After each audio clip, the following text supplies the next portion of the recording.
ایک اور ایکسیپشن ہے وہ یونس علیہ السلام کی ہے. ان کے کیس میں تو اللہ تعالیٰ نے بالکل ڈیفرنٹ ایک فیصلہ فرمایا کہ یونس علیہ السلام کی قوم نے جب عذاب کے آثار دیکھے تو انہوں نے توبہ کی اور اللہ تعالیٰ نے ان سب کا ایمان قبول کر لیا. اور وہ قرآن میں آتا ہے کہ 1,00,000 سے بھی زیادہ لوگ تھے جو سارے کے سارے ایک دن میں مسلمان ہو گئے. یعنی یونس علیہ السلام کی سال ہر سال کی تبلیغ نے کوئی اثر نہیں دکھایا. جب عذاب کے آثار نظر آئے تو انہوں نے ایمان قبول کر لیا. یہ صرف یونس علیہ السلام کی قوم نہیں، باقی قوموں کے بارے میں بھی سورۃ الانبیاء میں آیا کہ جب کبھی بھی رسولوں کے مخالفین پر عذاب آتا تھا تو مخالفین اس عذاب کے وقت پھر چیخیں مارتے تھے اور کہتے تھے کہ یا اللہ ہمیں ایک دفعہ چھوڑ دے، اب ہم تیرے نبی کو مانیں گے. سب سے بڑا خبیث فرعون، اس کے بارے میں قرآن میں سورہ یونس میں ہی ہم پڑھ چکے ہیں کہ اس نے بھی موت کے وقت کہا تھا کہ میں ایمان لاتا ہوں موسیٰ علیہ السلام کے رب پر، بنو اسرائیل کے رب پر. اور پھر اللہ تعالیٰ نے جواب میں فرمایا آن، اس وقت اب ایمان لے کر آیا، اس وقت ایمان لانا تجھے کوئی فائدہ نہیں دے گا. جو جامع ترمذی میں بھی حدیث ہے کہ موت کے غرغرے سے پہلے پہلے توبہ قبول ہے. یہ جو موت کا غرغرہ ہے نا، یہ امتوں کے کیسز میں عذاب کے آثار کا سامنے نظر آنا ہے. وہ پوری قوم کے لیے موت کے غرغرے کا وقت ہے، اگرچہ وہ ان پہ نظر نہیں آئی ہے لیکن وہ اللہ کا فیصلہ ہو چکا ہے. وہ اب انہوں نے کنفرم مرنا ہی مرنا ہے. وہ آثار جب نظر آنا شروع ہوئے تو باقی قومیں بھی آہو بکا کرتی تھیں، اس قوم نے بھی آہو بکا کیا اور اللہ تعالیٰ نے ان کے کیس میں وہ سن لیا اور انہیں بچا لیا. اور جب یونس علیہ السلام واپس آئے وہ تو دنگ رہ گئے کہ یہ کیا ہوا، میں تو انہیں عذاب کا وعدہ دے کے گیا تھا، یہ سارے کے سارے زندہ سلامت ہیں. اور اس سے بڑھ کر ان کو حیرانگی یہ ہوئی کہ وہ سب کے سب لوگ ایمان ملے ہیں. تو اب حضرت یونس علیہ السلام کو وہ غم تو بھول گیا کہ میرا دیا ہوا وعدہ پورا نہیں ہوا. ظاہر ہے ایک امبیرسمنٹ تو تھی کہ آپ قوم کو کہہ کے یہ نکلے ہیں کہ اب تم پہ عذاب آئے گا اور عذاب نہیں آیا، تو امبیرسمنٹ تو حضرت یونس علیہ السلام نے فیل کی، لیکن اس کی کمپنسیشن اللہ نے اس حوالے سے کر دی کہ جو ان کا مقصد ہے وہ پورا ہو گیا کہ لوگ ایمان لے آئے.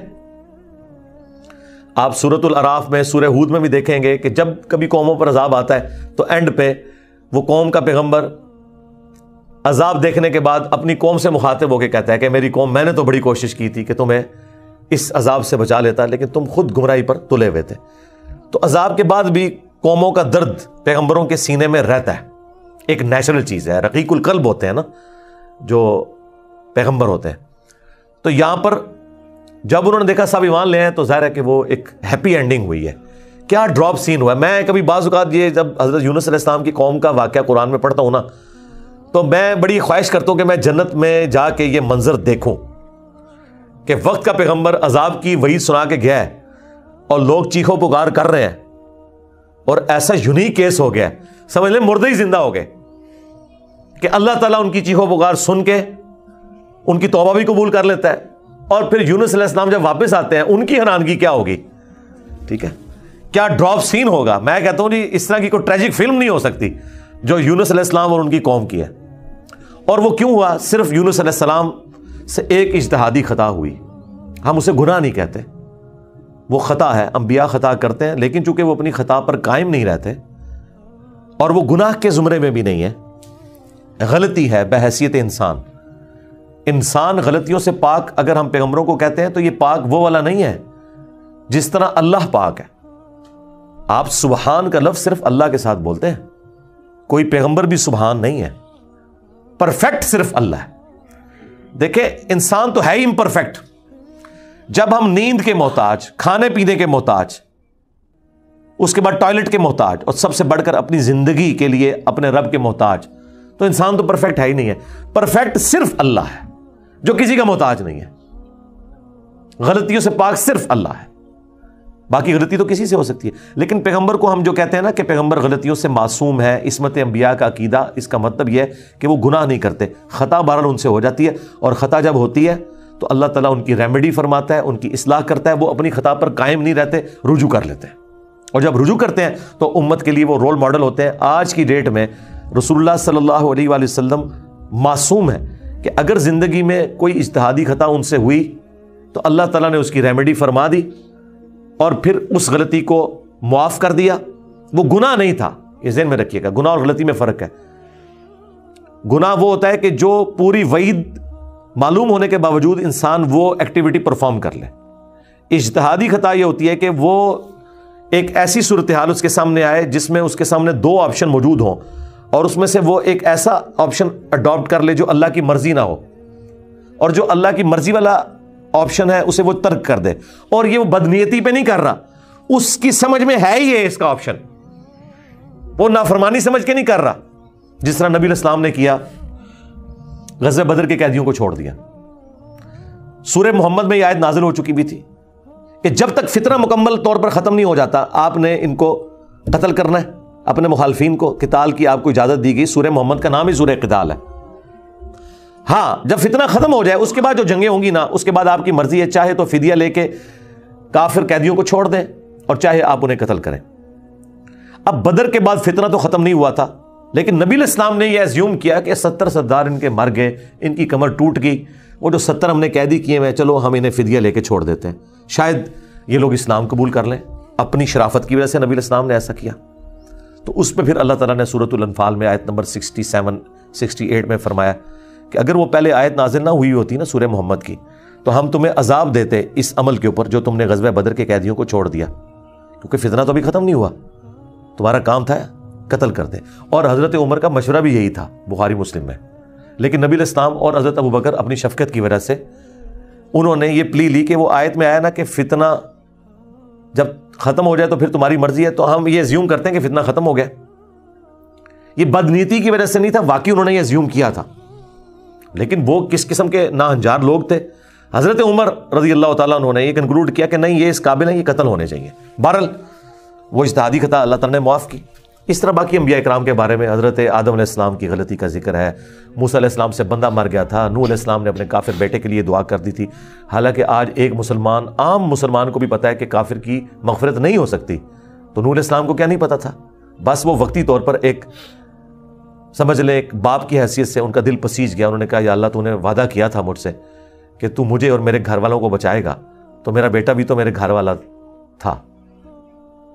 تو اللہ تعالیٰ نے فرمایا کہ اس چیز کا سوال نہ کر جس کے بارے میں تجھے علم نہیں ہے.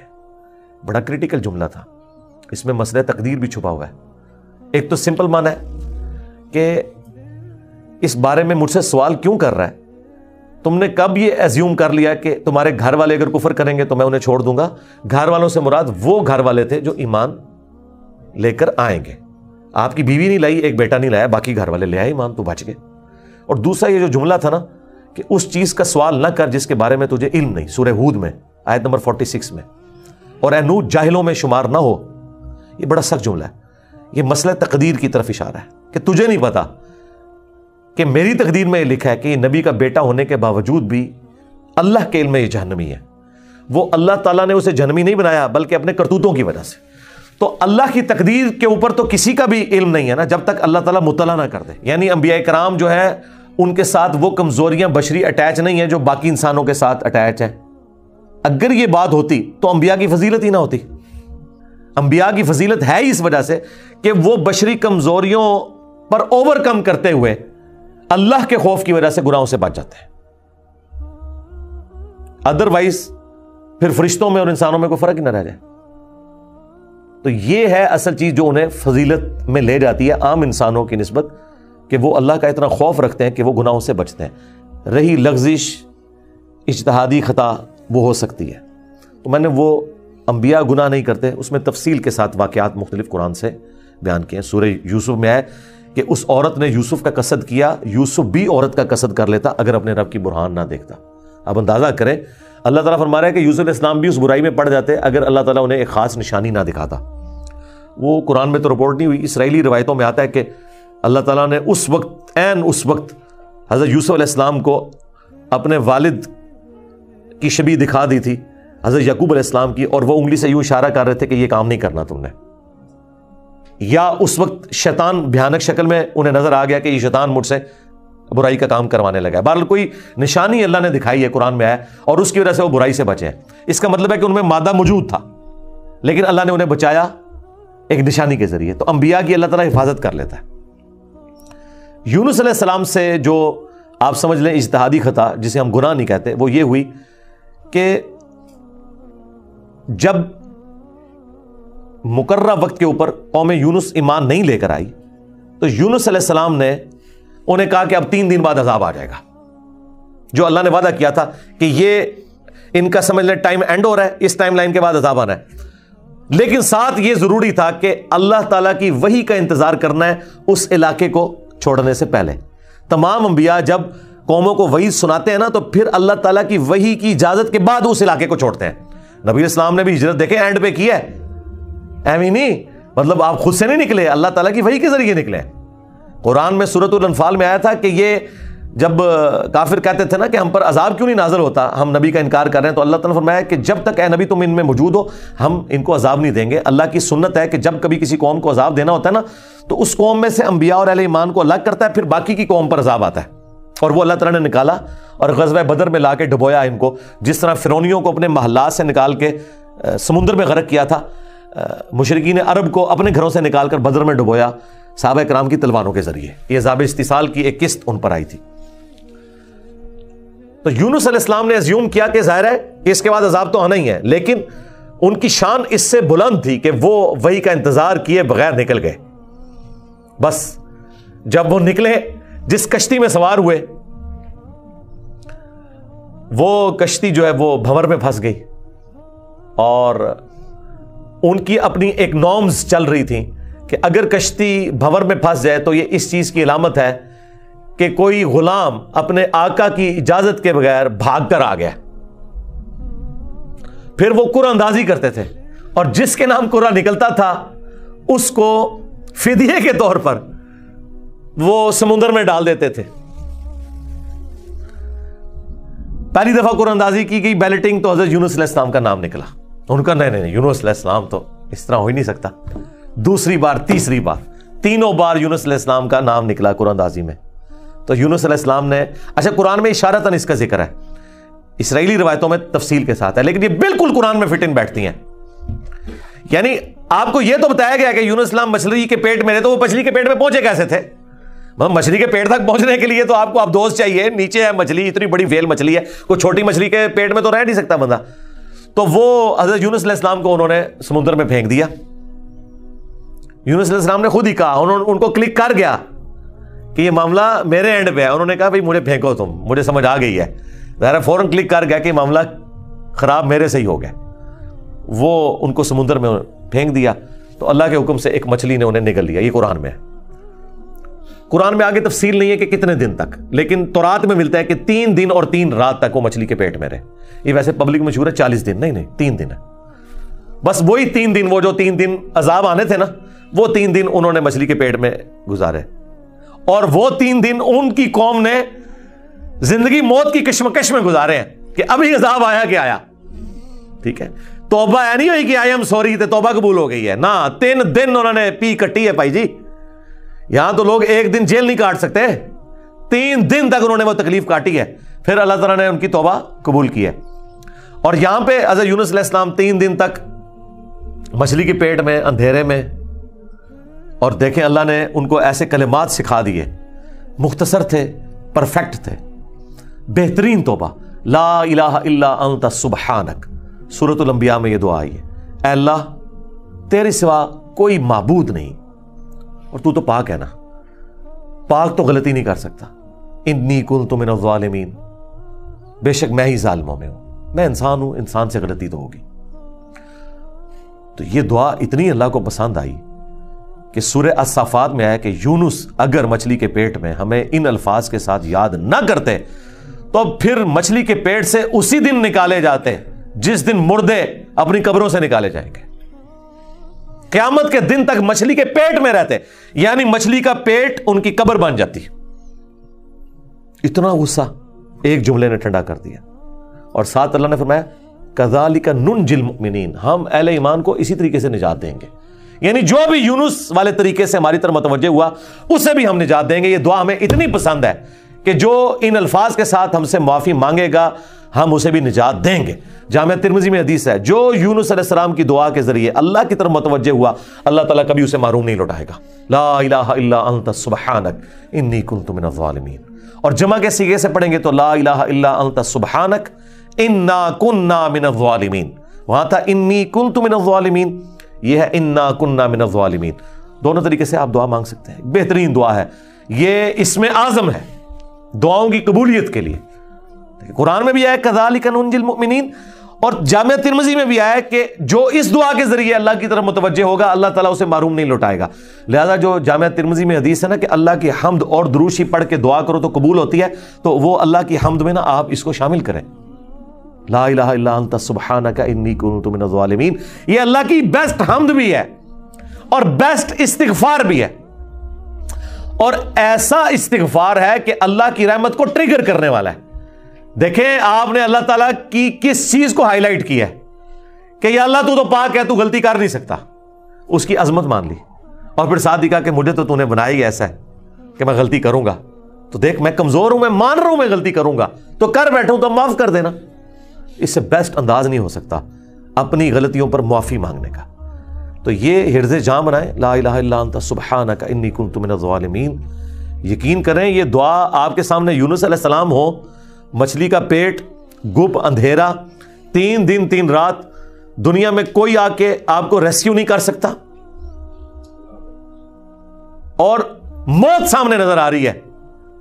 حضرت یونس علیہ السلام اسی طریقے سے بچے ہیں جیسے مردہ کو زندہ ہو جائے, اور یہاں لوگ کہتے ہیں بڑا گرم ذکر ہے جی, خوشبو لا کے کرنا چاہیے اور صاف ستھری جگہ. بھائی جس نے یہ کیا تھا اس سے زیادہ تعفن والی جگہ کوئی نہیں تھی, مچھلی کا پیٹ. یہ تو چلتے پھرتے, نہ اس کے لیے وضو ہونا شرط ہے, نہ اس کے لیے غسل ہونا شرط ہے, اس کے لیے صرف ایک نیک نیتی کے ساتھ اللہ کی طرف متوجہ ہونا شرط ہے کہ آپ مان لیں کہ آپ کمزور ہیں, طاقتور وہ ہے. آپ غلطی کریں گے, وہ غلطی نہیں کرتا. آپ معافی مانگیں گے, وہ معافی دینے والا ہے. اللہ بھی التواب ہے اور بندے بھی توبہ کرنے والے ہیں. اللہ کی توبہ یہ ہے کہ جب آپ اللہ کی طرف رجوع کرتے ہیں, توبہ کا مطلب ہوتا ہے رجوع لانا, تو اللہ آپ کی طرف رجوع لے آتا ہے. جو بخاری مسلم میں حدیث ہے کہ جو شخص توبہ کر کے اللہ کی طرف رجوع لاتا ہے تو ریگستان میں اچانک اس کی سواری غائب ہو جائے اور وہ اپنی موت کا انتظار کرنا شروع کر دے, اور پھر تھوڑی دیر بعد وہ سواری واپس آ جائے جس پہ اس کا سامان لدا ہوا ہے, اسے نئی زندگی ملے, اور وہ اتنا خوش ہو کہ اس کی زبان سے نکل جائے اے اللہ تو میرا بندہ میں تیرا رب, من شدت الفرح. تو یونس علیہ السلام کی دعاؤں کو آپ اپنے استغفار میں, اپنی صبح و شام کے اذکار میں, ہر جگہ اپنے تشہد کے اندر اس دعا کو پڑھا کریں. یہ بڑے بڑے مشکلوں کو آسان کر دیتی ہے. یار آپ دیکھیں ایک بندے کو اپنی موت سامنے نظر آ رہی ہے اور اس موت میں سے اسے زندگی مل جائے, بس جب آپ نا امیدی کے اینڈ پر پہنچے ہوں اور آپ کو کوئی امید نظر نہ آئے تو آپ یہ پڑھیں لا الہ الا انت سبحانک انی کنت من الظالمین. انشاءاللہ تعالی اللہ تعالیٰ اس مشکل میں بھی کوئی نہ کوئی ایسی راہ نکال دے گا جو آپ نے گمان بھی نہیں کبھی کی ہوگی. بہرحال وہ 3 دن اور 3 رات کے بعد یونس علیہ السلام کو مچھلی نے ساحل پر ڈال دیا. اب ان کا جسم کافی ڈیمیج ہو چکا ہوا تھا. قرآن میں آیا کہ ان کے لیے اللہ تعالیٰ نے کدو کی بیل اگا دی جو ان کے اوپر سایہ کی ہوئی تھی, کیونکہ بالکل لاغر ہوئے ہوئے تھے وہ, اور پھر دھوپ سے بچاؤ کے لیے وہ بیل بھی ان کو چاہیے تھی. پھر سسٹین ہوئے, جب واپس اپنی قوم میں آئے تو دیکھا کہ جناب سارے رفع دین نمازاں پڑھ رہے ہیں. انہوں نے کہا پوری زندگی بخاری مسلم دی حدیثاں دکھائیاں, انہیں رفع دین نہیں شروع کیتا, اچانک کیا ہو گیا ہے. یعنی وہ سارے کے سارے مان لیں, یہ میں آج کے دور میں ٹرانسلیٹ کر رہا ہوں. پھر کہنے کے کتنے لکھے ہیں سرکار, دیکھیں اللہ تعالیٰ ہر دور میں اپنے بندے بھیجتا ہے جو اس دور کی لینگویج میں ان کو وہ بات سمجھاتے ہیں. تو انہوں نے دیکھا بھی انقلاب یہ کہاں سے آ گیا, سارے اونچی آمین کہہ رہے ہیں, سارے رفع الدین سے نماز پڑھ رہے ہیں, سارے نے جڑے اپنی شلواریں جھنگ لیاں نے, کیا ہو گیا. تو پتہ چلا کہ جناب اللہ تعالیٰ نے معاف کر دیا ان کو.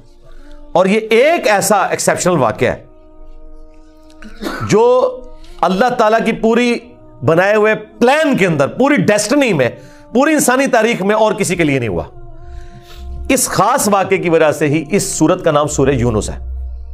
اگرچہ یونس علیہ السلام کا ذکر آپ نے دیکھ لیا, بس یہ اتنا سا ہی آ رہا ہے. یہ باقی پورے واقعات قرآن میں سکیٹرڈ فارم میں ہے. سورہ ہود سے میں نے بیان کیا, سورۃ الاعراف, باقی صورتوں سے جوڑ کے آپ کو ایک جگہ پوری پکچر بتائی ہے.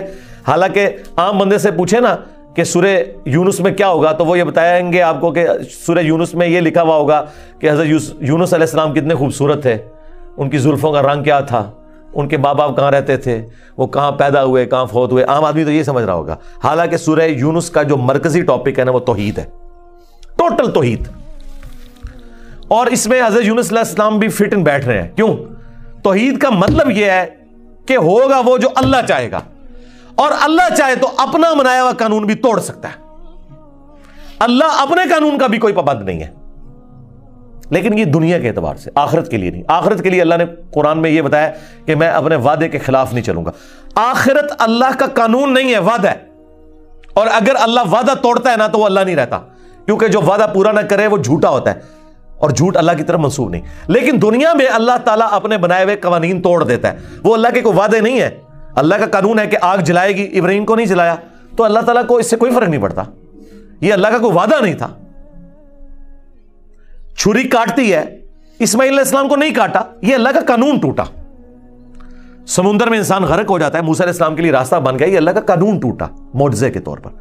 آخرت میں کوئی قانون نہیں ٹوٹے گا۔ جو مواہد دنیا سے گیا، اللہ کا تابع فرمان، پیغمبروں کا مطیع، پھر اس پہ تقدیر غالب نہیں آئے گی کہ نہیں جی اے تیری میں ایک گل سنبھال کے رکھی ہے لہذا تو زیرو نال ملٹی پلائی ہو گیا، نہیں، وہاں بھائی نیکیاں تولی جائیں گی، چاہے گناہوں کے پلڑے میں بڑے سے بڑا گناہ بھی آ گیا شرک کے سوا، اور نیکیاں بھاری ہو گئی تو اللہ تعالیٰ کسی کو یہ کہے گا کہ بھی نہیں کہ بالکل دوتے زیرو زیرو ہی بچے ہیں، نہیں، بس یہ میرا وعدہ ہے کہ میں بچا لوں گا۔ بلکہ اللہ کی تو رحمت اس سے بھی زیادہ ہے، وہ تو اپنے پیغمبر کی شفاعت سے جن کے نیکیوں کے پلڑے ہلکے بھی ہو جائیں گے ان کی بھی کمپنسیشن فرما دے گا اگر وہ شرک نہ کرتے ہوئے، انشاءاللہ تعالی۔ ہمیں تو اللہ تعالیٰ بغیر حساب و کتاب کی جنت میں داخلہ عطا فرمائے، آمین، مع النبیین والصدیقین والشہداء والصالحین، آمین۔ بہرحال یونس علیہ السلام جب واپس آئے، انہوں نے یہ ساری بہاریں دیکھی تو ظاہر ہے کہ خوشی خوشی انہوں نے اس کو ایکسیپٹ کیا، اور اللہ تعالیٰ نے پھر اس کو قیامت تک کے لیے قرآن میں نقل کر دیا۔ اب یہ وہ الفاظ، اب یہ پورے واقعات آپ کے سامنے ہو تو اب آپ اس کا ٹیسٹ فیل کریں۔ اعوذ باللہ من الشیطان الرجیم، بسم اللہ الرحمن الرحیم، فلولا كانت قریة آمنت فنفعها ایمانها، پس کیوں ایسا نہ ہوا کہ کوئی بستی ایمان لائی ہو تو اس کو ایمان لانا نفع دے دیتا، یہ کبھی ہوا ہی نہیں ایسا۔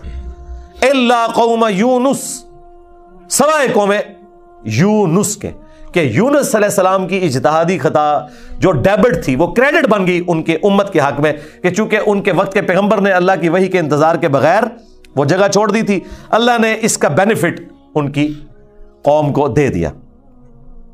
لما آمنوا، جب وہ ایمان لے آئے، کشفنا عنہم عذاب الخزی فی الحیات الدنیا، تو ہم نے دور کر دیا ان سے، کھول دیا دنیا کی زندگی کی رسوائی کا عذاب۔ وَمَتَّعْنَاهُمْ إِلَىٰ حِينٍ، اور ہم نے انہیں دنیا میں لطف اندوز ہونے کے لیے ایک اور مدت فراہم کر دی۔ اللہم احسن عاقبتنا فی الامور کلھا واجرنا من خزی الدنیا وعذاب الآخرہ، آمین۔ تو یہاں پر وہ عذاب ہم نے ان سے دور کر دیا، یعنی وہ عذاب آیا ہوا تھا، اس کے اثار نمایاں تھے، پھر اللہ تعالیٰ نے وہ کھول دیا، وہ جس شکل میں بھی تھا، کوئی بادل آئے ہوئے تھے پھر کھول دیے۔ وَلَوْ شَاءَ رَبُّكَ لَآمَنَ مَنْ فِي الْأَرْضِ كُلُّهُمْ جَمِيعًا، اور اگر تمہارا رب چاہتا تو جتنے لوگ زمین میں آباد ہیں سب کے سب ہی مومن ہو جاتے۔ اس کا کیا مطلب ہے کہ اگر اللہ تعالیٰ زبردستی ہدایت دینا چاہتا، اس کا یہ مطلب نہیں ہے کہ اللہ تعالیٰ یہ چاہتا ہے کہ لوگ جہنم میں جائیں۔ یہ رسول اللہ کو سنگولر کے سیغے سے تسلی دی جا رہی ہے کہ اگر اللہ تعالیٰ نے زبردستی ایمان دینا ہوتا نا تو دے دیتا سب کو، لیکن اللہ تعالیٰ یہ چاہتا ہے کہ لوگ خود سے اپنی چوائس سے مجھے چوز کریں۔ افانت تکرہ الناس حتی یکونوا مؤمنین، تو اے نبی کیا آپ لوگوں کو مجبور کرنا چاہتے ہیں یہاں تک کہ وہ ایمان لے آئیں؟